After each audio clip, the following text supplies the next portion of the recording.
Você sabia que nem tudo Deus irá fazer do jeito que você espera ou imagina? Se você se sente frustrado cada vez que Deus muda seus planos, fica aqui comigo até o final que hoje veremos alguns exemplos na Bíblia de pessoas que pensaram que Deus faria de uma forma, mas o Senhor fez de outro jeito totalmente diferente.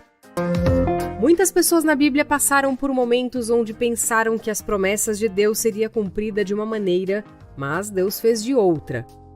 Um caso clássico é de Abraão e Sara. Em algum momento, eles pensaram que a promessa de ter uma descendência numerosa poderia vir da serva de Sara. Mas não, mesmo na velhice do casal, Deus agiu de forma milagrosa. Às vezes, parece que está demorando, não é? Mas fique calmo, tudo acontece no tempo determinado por Deus.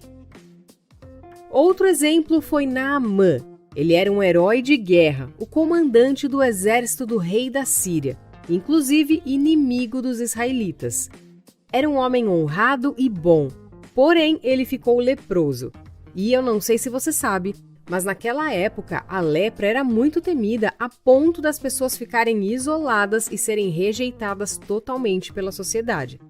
Segundo Reis capítulo 5 nos conta a história deste homem que passa em um período difícil para Israel, de grandes mudanças, lutas internas e pressão externa.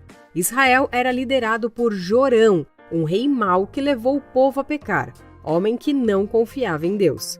Nessa época, os sírios frequentemente atacavam Israel, e durante um desses ataques, junto com os cativos, levaram também uma menina que passou a servir a mulher de Naamã. E quando essa menina soube da doença do comandante, logo falou para sua senhora: "Se o meu senhor procurasse o profeta que está em Samaria, ele o curaria da lepra."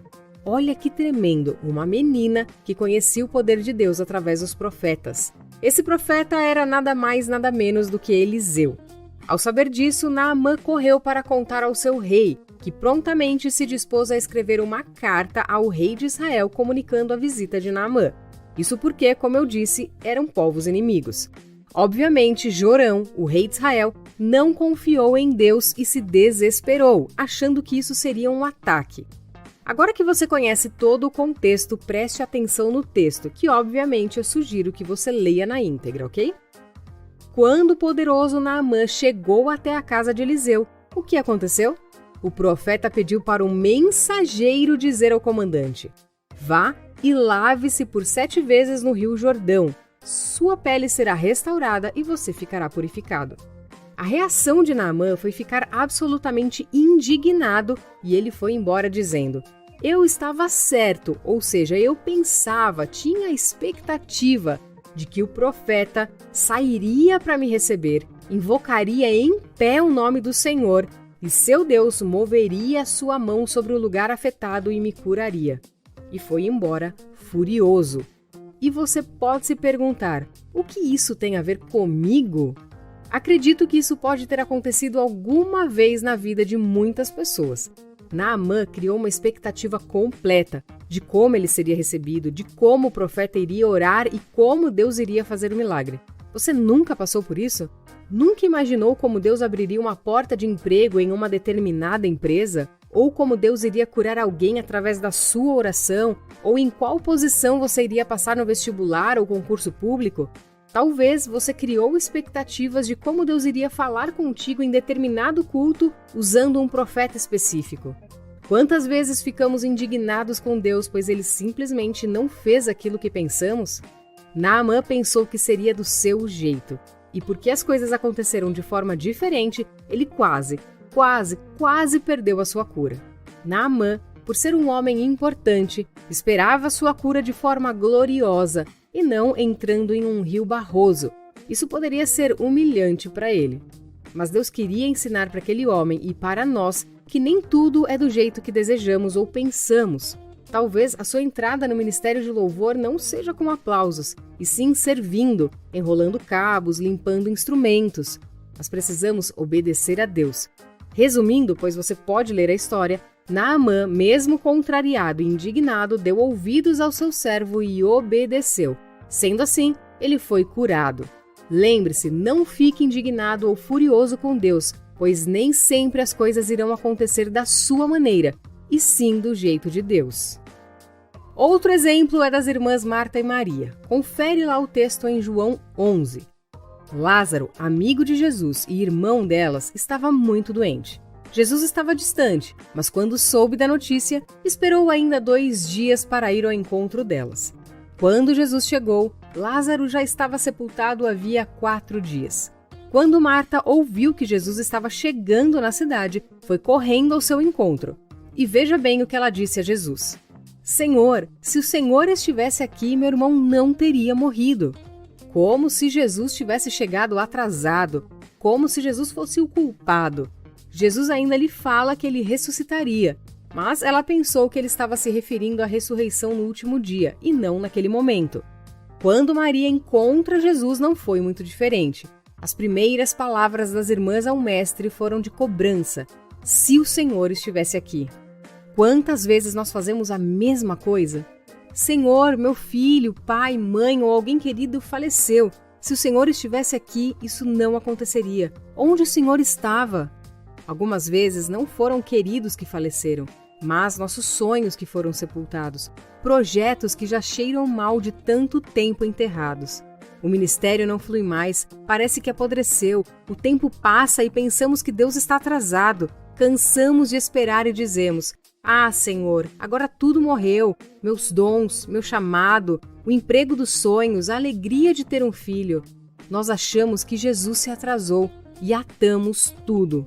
Se você não conhece essa história, saiba que Jesus ressuscitou o irmão delas. Confere o texto. Portanto, eu quero te dizer uma coisa nesse vídeo. Deixe Deus ressuscitar os seus sonhos, planos, chamado, dons. Não diga que já estão fedendo. Não perca a esperança. Deus não chega atrasado.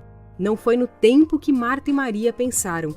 Elas achavam que Jesus tinha que curar Lázaro enquanto ele ainda estava doente. Mas Jesus quis fazer em outro tempo, de outra maneira. Jesus queria fazer algo muito maior: ressuscitar a Lázaro. Lembre-se, talvez não seja no seu tempo, mas será no tempo de Deus. Aos nossos olhos pode parecer demorado. Parece que tudo já está perdido. Mas confie, Deus fará no tempo dele. O Senhor pode ressuscitar tudo aquilo que você enterrou pensando que já estava morto. Aleluia! E o último exemplo que eu quero deixar para você encontra-se em Lucas 24, do versículo 13 ao 35. Leia lá. Logo após a morte de Jesus, esses 2 discípulos deixaram Jerusalém e estavam indo para Emaús.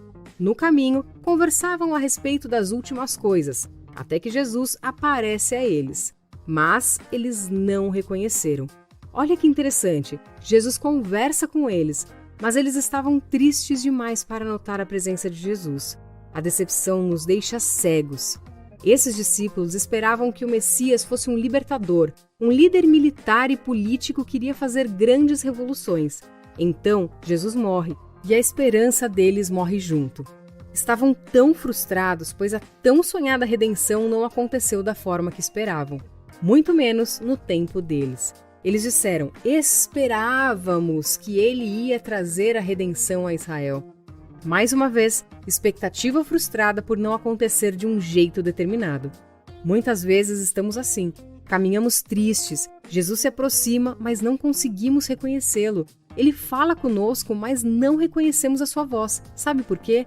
Nossos olhos estão focados nas decepções, frustrações e nos problemas da vida. Nós perdemos a esperança. Tais frustrações nos impedem de ver que Jesus está sim trabalhando por nós. Só que precisamos entender que nem tudo é no nosso tempo ou da maneira como esperamos. Não coloque Deus em uma caixa. Deixe Ele fazer como quiser. Esses discípulos estavam indo no caminho oposto ao da promessa. Ei, não volte atrás quando você receber uma má notícia. Não desista quando algo não sair como esperado. Fique firme onde o Senhor te colocou.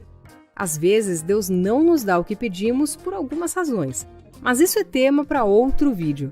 Nunca esqueça que nem sempre o mar vai se abrir diante de você.